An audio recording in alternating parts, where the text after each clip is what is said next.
October 1 புதன்கிழமை. கிருபையின் ஆச்சரியமான கிரியை. பாவம் பெருகின இடத்தில் கிருபை அதிகமாய் பெருகிற்று.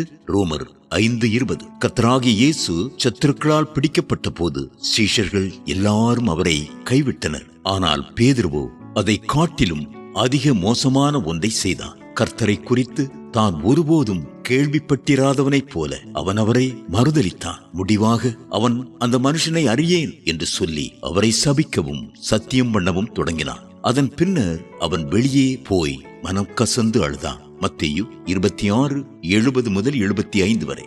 ஆனால் அதனால் என்ன பிரயோஜனம்? அதன் பின் சில நாட்களுக்குள்ளாகவே தன் பழைய தொழிலுக்கு திரும்பி போக அவன் திட்டமிட்டு கொண்டிருந்தான். யோவான் 21:3. ஒருவேளை நீ இந்த பேதுருவை போல் இருக்கலாம். குறிப்பிட்ட ஒரு பாவத்துக்காக மனஸ்தாபப்பட்ட பின் நீ அதை மீண்டும் செய்து கொண்டிருக்கலாம். நீ அதைரியப்பட்டு போகாதே. கர்த்தராகிய இயேசுவில் உனக்கு இன்னும் நம்பிக்கை இருக்கிறது.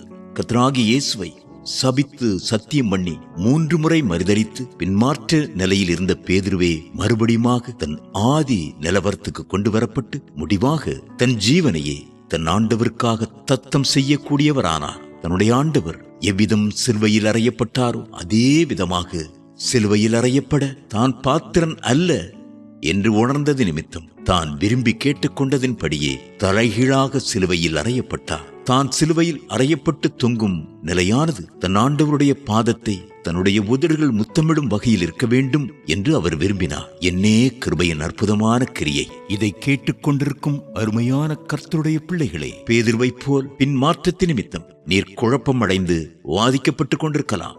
நீர் மனஸ்தாபப்பட்டு மனம் திரும்பினாலும் மீண்டும் மீண்டும் அந்த தவற்றையே இழைக்கிறவராக அல்லது அதை காட்டிலும் மோசமான தவற்றை செய்து கொண்டிருக்கிறவராக இருக்கக்கூடும்.